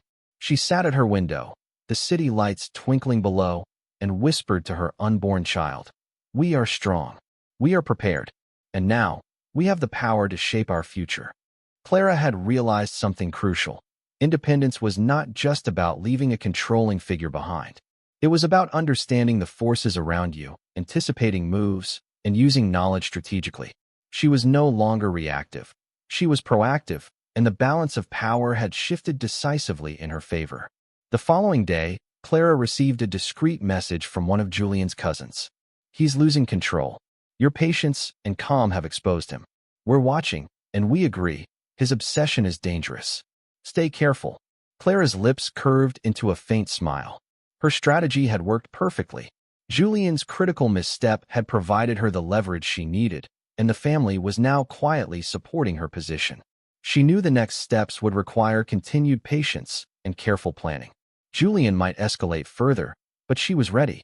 Every contingency had been prepared, every ally informed, and every move calculated. She would not be caught off guard again. That evening, Clara prepared dinner, maintaining her composure while mentally reviewing her strategy. She reflected on how far she had come, from fear and uncertainty to calm, confident control. Julian Hart's misstep had provided the opening, but it was her intelligence, foresight, and strategic planning that had allowed her to capitalize on it. Her hand rested gently on her belly as she whispered, "We are ready. We are strong. We are in control." For the first time in months, Clara felt the full measure of empowerment. She had transformed from a target into a strategist, from a victim into a mother protecting her child. Every step she had taken had prepared her for this moment, and now she had the upper hand. As the night deepened, Clara sent a brief, measured message to Julian. "Your actions are clear. The family has noticed. Respect boundaries, or face the consequences of your own choices." She knew this would provoke him further, but it didn't matter. She had already anticipated his response, prepared her contingencies, and ensured that she and her child were safe. Julian's misstep had given her the control she had long sought, and she intended to use it fully. Clara Lane had discovered her true power, patience, intelligence, and strategic foresight. Julian Hart might continue to test, threaten, and escalate, but she was untouchable. She had reclaimed her life and was now shaping her own future, boldly, fearlessly, and with precision. The city outside remained oblivious to the quiet maneuvers inside her apartment. But inside, Clara had become unstoppable. She had turned the tables, and nothing, not Julian, not his family, not the weight of his legacy, would take control from her again. She leaned back in her chair, placing her hand gently over her belly, and whispered softly, "We are strong. We are safe. We are unstoppable." The days that followed Julian's critical misstep were filled with a quiet tension. Clara moved through her routine with deliberate calm, attending prenatal appointments, preparing her home, and continuing her subtle influence on the Hart family. She had successfully shifted the balance of power, and now the task was to consolidate her position, ensuring that neither Julian nor his relatives could threaten her or her child again. Clara reviewed her notes, mapping out contingencies and reinforcing her security measures. Leo had installed discreet cameras, reinforced locks, and implemented alarms that were silent but effective. Marcus monitored communications, providing updates on Julian's increasingly erratic behavior and family rumors. Every detail was accounted for, every possible move anticipated. Julian's messages had become more erratic. One evening, a text arrived that made Clara smile faintly. "You think you've won. But this isn't over. I will not lose control of what's mine." Clara read it carefully, then responded with calm precision. "Control is not yours. Boundaries, respect, and consequences are my priorities. Your obsession has already shown its limits." She didn't send it immediately. She paused, knowing Julian's impatience would cause him to interpret any delay as hesitation, which would provoke him further. Timing was critical. She hit send exactly 30 minutes later. Predictably, his next series of messages escalated in urgency, revealing frustration and fear, the exact leverage she had been waiting for. Clara had also been strengthening her financial and professional independence. Applications for flexible work, freelance opportunities, and part-time consultancy had been submitted carefully. Each acceptance reinforced her autonomy and ensured that she would not be reliant on Julian for support. Independence, she realized, was as much about practical power as strategic knowledge. She spent evenings consolidating her strategies, reviewing every interaction with Julian, every subtle conversation with family members, and every measure of her personal security. Her apartment had become a fortress, not just physically, but mentally, a place where she could plan, act, and thrive without fear. Meanwhile, the Hart family's perception of Julian was shifting further. Clara's subtle influence had guided them to question his behavior, and their growing concern was now visible. Cousins and select relatives who had once supported him unquestioningly now whispered doubt, their opinions shifting toward caution and skepticism. Julian's authority, which had once seemed unassailable, was quietly unraveling. Clara used this to her advantage. She reached out to one cousin discreetly, offering insight into the consequences of unchecked control and obsession, and carefully framing the discussion as concern for family stability rather than personal gain. The cousin's response was careful but encouraging. They were beginning to understand that Clara's independence was not a threat, but a reflection of strength.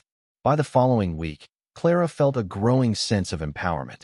Julian had begun to spiral, sending frantic messages that alternated between threats, pleas, and attempts to manipulate her emotionally. Each communication revealed his instability and confirmed her strategic advantage.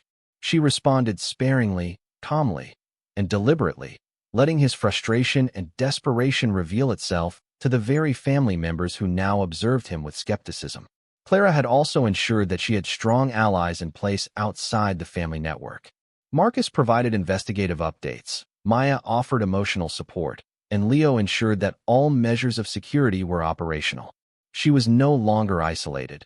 She had created a network that strengthened her position at every turn. One evening, Clara reviewed her progress and whispered softly to her child, "We are strong. We are prepared. We are untouchable." The words felt more real with each passing day.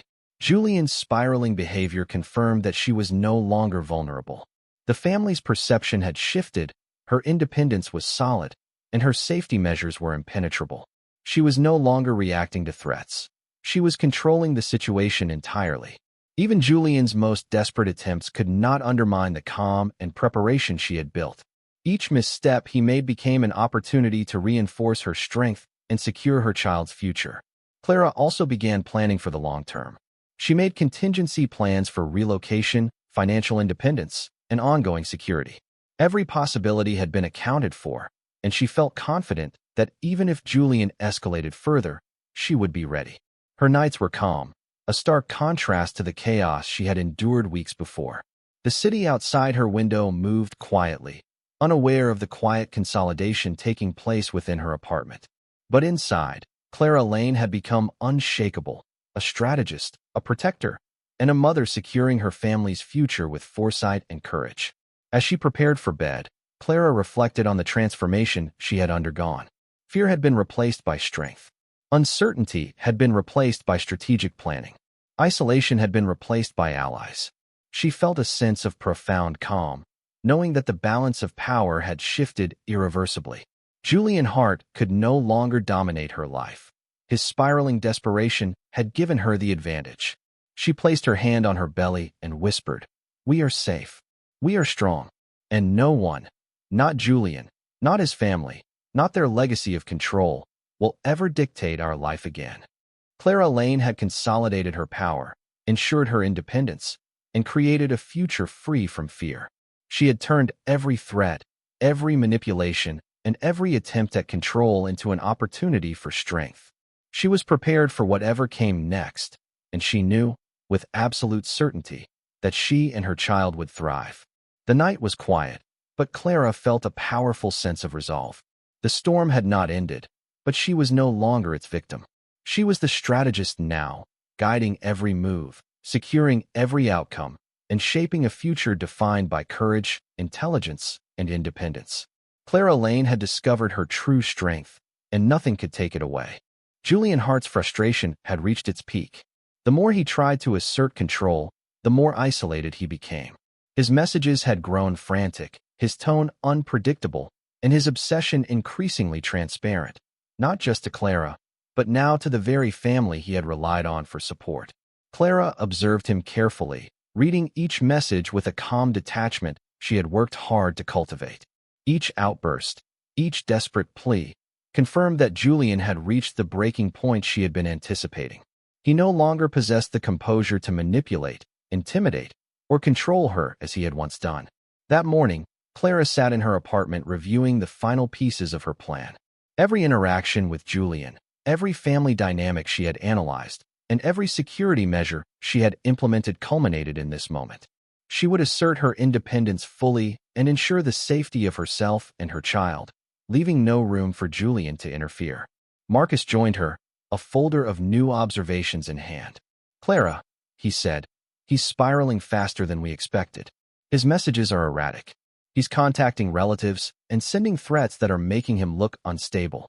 You have the leverage now, fully." Clara nodded, tracing her fingers over the notes she had collected. "Exactly. We've built a fortress around us, physically, financially, and strategically. Now it's time to finalize our position. Julian cannot affect us anymore. Not our life, not our future, not our peace." Throughout the day, Clara continued her routine, carefully projecting calm and normalcy. Every outing, every message, and every action was deliberate, a demonstration of strength and independence. Julian's frantic attempts to manipulate her had no effect. She had anticipated every tactic, every escalation, and every misstep. By late afternoon, the Hart family was fully aware of Julian's instability. His desperation had exposed his erratic behavior, and even the relatives who had once supported him now approached cautiously. Their conversations revealed concern, skepticism, and, in some cases, silent support for Clara. She used this knowledge strategically, guiding intermediaries to highlight his obsession and the consequences of unchecked control without exposing her own influence. Every move was calculated, designed to reinforce her position while leaving Julian exposed. That evening, Clara received a final series of messages from Julian. They were erratic, alternating between threats, pleas, and frantic attempts to regain influence. One message stood out. "You will regret this. You are making a mistake. I won't let you take this from me." Clara read it carefully, then responded with calm authority. "The only mistake here is your obsession. Our life and our safety are my priorities. Any further attempts to manipulate or control will have consequences you cannot undo." She hit send and leaned back, feeling a surge of empowerment. Julian's breaking point had given her the opening she needed. She was no longer reacting. She was directing the course of her life. Later that night, Clara reflected on her journey. Fear had been replaced by strategy. Uncertainty had been replaced by foresight. Isolation had been replaced by allies. Julian Hart's obsession had unwittingly created the opportunity for her ultimate independence. Her apartment, once a temporary refuge, had become a command center for her strategy and security. Every precaution, every plan, every relationship she had nurtured was part of a fortress protecting her and her child. She no longer relied on external approval or negotiation. She was fully autonomous. Clara placed her hand on her belly and whispered softly, "We are safe. We are strong. And no one, not Julian, not his family, will ever control our life again." The following day, Clara began finalizing the practical steps of independence. She secured financial accounts, updated legal documents, and ensured her living situation was permanent and secure. Every detail was accounted for: transportation, medical care, security, and long-term stability. At the same time, she maintained her subtle influence over the Hart family, continuing to guide their perception of Julian without direct confrontation. She had learned that power was often exercised quietly, invisibly, and strategically. Her independence was not just a personal victory. It was a demonstration of intelligence, foresight, and resilience. By the evening, Julian's attempts had become predictable, desperate, and ultimately impotent. His missteps had been fully exposed, and the family's perception had shifted irreversibly. Clara had successfully turned his obsession into a tool for her empowerment. She sat by the window, the city lights stretching below, and felt an overwhelming sense of calm. She had prepared for this moment, executed her strategy flawlessly, and ensured the safety of her child.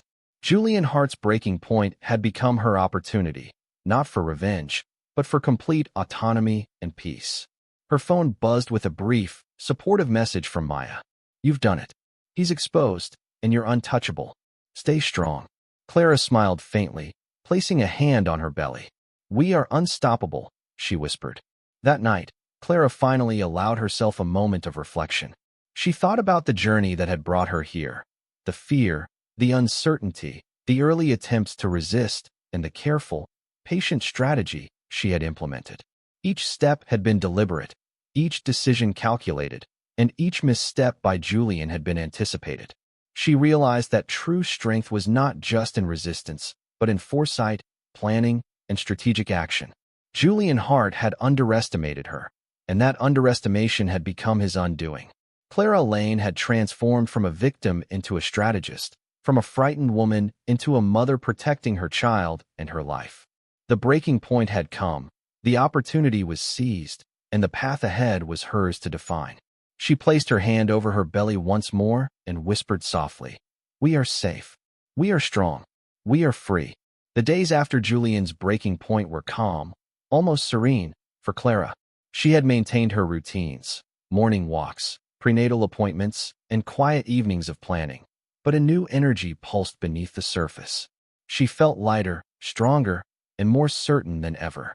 Julian Hart's desperate attempts to control her had not only failed, they had given her the leverage she needed to secure her independence fully. Clara reviewed her notes and messages one morning, reflecting on the progress she had made. Julian's spiraling behavior had exposed him to his own family, weakening his influence, while her careful, strategic actions had ensured her safety and autonomy. The power dynamics had shifted irreversibly. She was no longer reactive. She was proactive, shaping her life on her own terms. Marcus called mid-morning, his voice tinged with excitement. "Clara, you've done it. Julian's losing ground fast. His family is no longer defending him. They're questioning everything, from his decisions to his judgment. You've essentially neutralized him without direct confrontation." Clara smiled faintly. "I knew the pattern. His desperation was predictable. Now that he's exposed, the family is seeing the consequences of his obsession. Our independence is secure, Marcus, and our future is ours to define." "Exactly," Marcus replied. "You've turned a dangerous situation into a position of strength. This is rare, Clara. You've handled it brilliantly." That afternoon, Clara made a deliberate choice to focus on the future.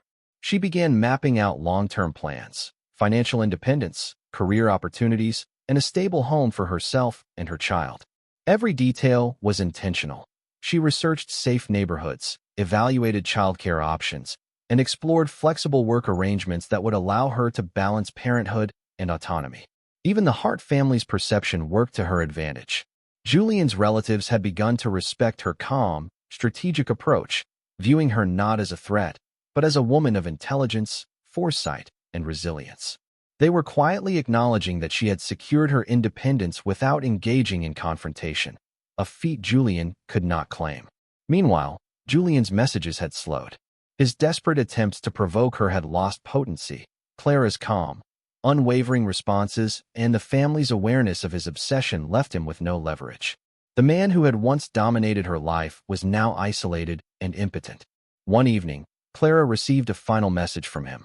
"You think you've won, but I will never let this go. You will regret everything." Clara read it, then calmly typed, "Control is never yours. My life, my child, and my decisions are mine alone. There is nothing to regret." She hit send and set the phone aside, feeling the weight of victory. She had not engaged in anger, threats, or retaliation. She had simply remained calm, strategic, and unwavering. That restraint had been her greatest strength. That night, Clara sat by her window, looking at the city lights stretching below. The air was cool and still, but inside her chest, a quiet fire of determination burned. She reflected on the journey that had brought her here, from fear to strategy, from desperation to empowerment. Each step had been deliberate, each choice calculated, each misstep by Julian anticipated.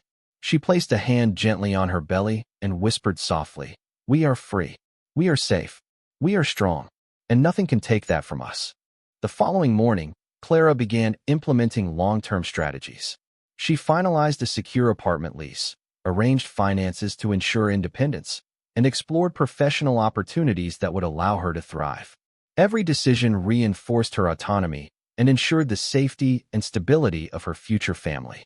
Even Julian's presence began to feel irrelevant. His obsession, his threats, and his attempts at control had all failed, leaving him powerless. The man who had once dominated her life was now a distant shadow, incapable of affecting her reality. Clara reflected on the lessons she had learned. Power often lies not in aggression, but in foresight. Strength is rooted in calm, strategic action, and freedom comes from preparation, knowledge, and the courage to act decisively. By evening, Clara felt a profound sense of peace. Julian's influence had evaporated, his control nullified. The Hart family had quietly acknowledged the limits of his obsession, and Clara's position was solid. She could now focus entirely on building a life defined by independence, security, and love for her child. She set a small bouquet of flowers on the windowsill, a symbol of growth, resilience, and beauty. The blooms reflected her journey, delicate yet strong, vibrant yet rooted. They reminded her that life could flourish even in the aftermath of struggle. Her hand rested on her belly as she whispered, "We will grow, we will thrive, and nothing can stop us." That night, Clara allowed herself a rare moment of reflection.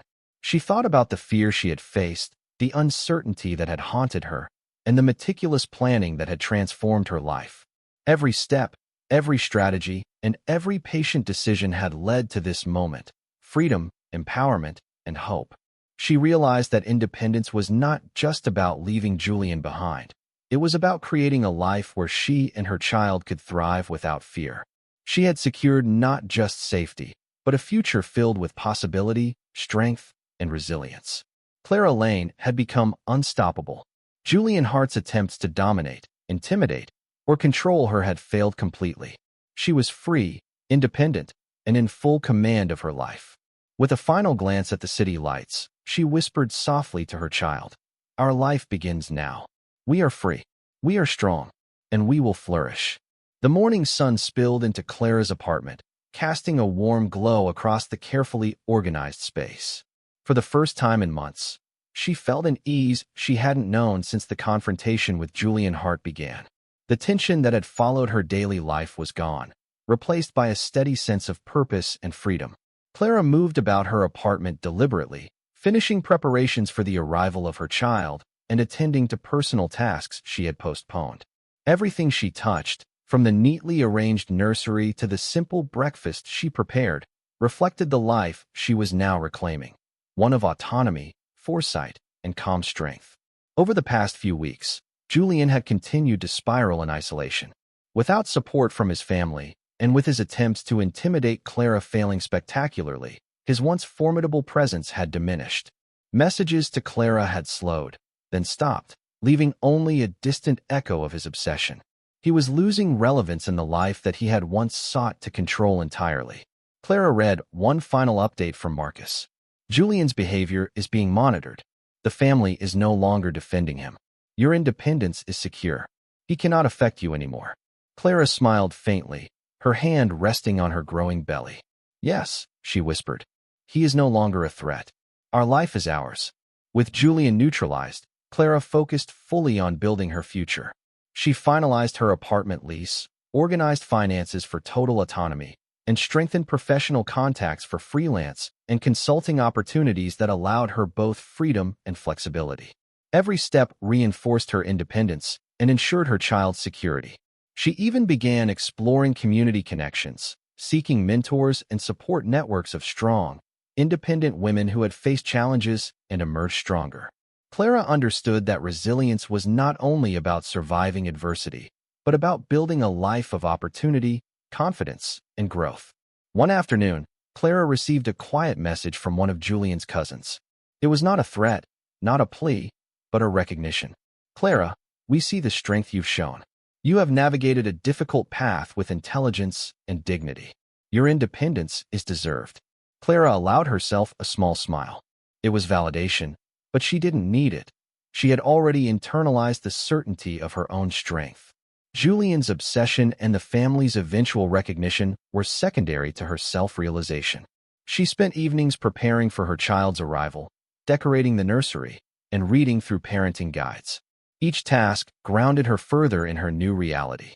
No longer reactive, Clara felt empowered by the knowledge that she controlled her life and her environment. Julian Hart's shadow had disappeared. The only focus now was her family, her child, and the life she was intentionally shaping. Even her daily walks reflected her newfound strength. Clara moved with purpose, aware of her surroundings, yet unafraid. She greeted neighbors, explored nearby parks, and allowed herself small joys, a warm coffee at a quiet cafe, the smile of a passerby, the sunlight on her skin. Life had returned to her, and she embraced it fully. Meanwhile, Julian faced the consequences of his obsession. Isolated from his family, questioned by those who once followed his lead, and rejected in his attempts to manipulate Clara, he was forced to confront his own failings. Messages left unanswered, meetings he tried to control ignored, and the growing awareness of his own mistakes created a slow, uncomfortable reckoning.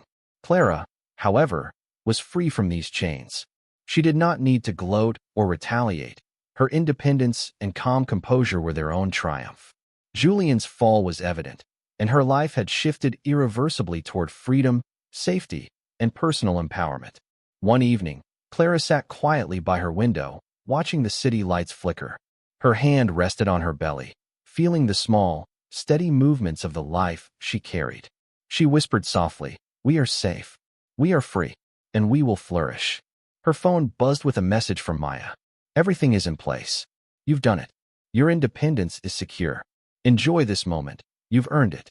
Clara smiled, feeling the weight of months of struggle lift. The fear that had once dominated her life was gone. In its place was clarity, calm, and the quiet power of someone who had fought, planned, and emerged stronger. Over the next few weeks, Clara settled into a rhythm of life that reflected both independence and preparation. She organized her home, strengthened relationships with supportive allies, and ensured that every detail of her child's arrival was accounted for. Each task reinforced her autonomy and underscored the reality that Julian Hart's control had been permanently removed from her life. Clara realized that true strength was not measured by conflict alone, but by the ability to reclaim life, build security, and create a future unshackled by fear. Julian's obsession had been formidable, but it had ultimately become the vehicle for her empowerment. That night, Clara reflected on the journey that had brought her here. Every challenge, every misstep, and every carefully executed strategy had led to this moment: freedom, autonomy, and the power to define her life and her child's future. The months of tension, fear, and uncertainty had forged a woman capable of navigating adversity with intelligence, patience, and foresight. She placed her hand gently over her belly and whispered one last time for the night, "We are safe. We are strong. We are unstoppable." Clara Lane had reclaimed her life. Julian Hart's shadow no longer loomed, and her future, built on careful planning, resilience, and courage was hers to define. She had survived, strategized, and emerged empowered, and now she was free to flourish. The city outside continued its quiet rhythm, but inside Clara's apartment, a new life had begun, a life defined not by fear, but by independence, strength, and hope. The first light of dawn filtered gently through the curtains, painting Clara's apartment in warm gold. It was quiet, peaceful, and entirely her own. After months of tension, manipulation, and careful strategizing, the world felt calm, deliberate, and filled with possibility. Today, she would take the next step in fully embracing her life and the child she was about to welcome. Clara moved through her morning routine with deliberate calm, a subtle smile on her face. Breakfast was simple, nourishing, and entirely under her control. Her life no longer dictated by fear, threats, or anyone else's decisions. The air in her apartment felt lighter, freer, filled with the quiet promise of a future built on autonomy and strength. The past weeks had solidified what Clara had fought so hard to achieve.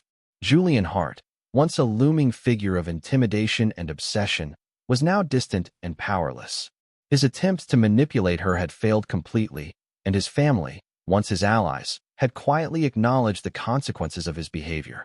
Clara's independence was no longer a hope, it was reality. Her phone buzzed with a brief message from Marcus. "The path is clear. Julian cannot touch your life. You have full autonomy now. Focus on your family and your future. You've earned it." Clara smiled faintly, typing a quick reply. "Thank you.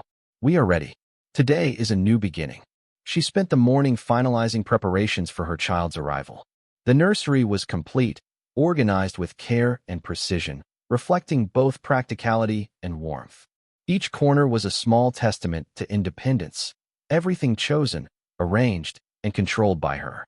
The soft pastel walls, neatly folded clothes, and small toys all symbolized the life she was now creating, secure, nurturing, and fully hers. Even the smallest details mattered. She reviewed emergency contacts, confirmed appointments, and ensured that support systems were in place. Every action was deliberate, reflecting months of careful planning, strategic foresight, and unwavering focus on her child's well-being. By midday, Clara allowed herself a moment of reflection. She gazed out the window at the bustling city below, the sounds and movement a stark contrast to the calm of her apartment. For months, fear and manipulation had dictated her life, but now she felt fully in control. Every choice, every plan, and every step was hers alone. She placed a hand gently on her belly, feeling the small, steady movements of the child she carried. "We are ready," she whispered softly. "We are safe. We are strong. And we are about to begin a new life together." The hours passed, each one reinforcing Clara's independence and resolve. Julian Hart was no longer a presence in her life, his obsession rendered irrelevant by careful strategy and patience. Even the Hart family had accepted the reality. His attempts at control had failed, and Clara's autonomy was undeniable. Clara felt no bitterness, no desire for confrontation.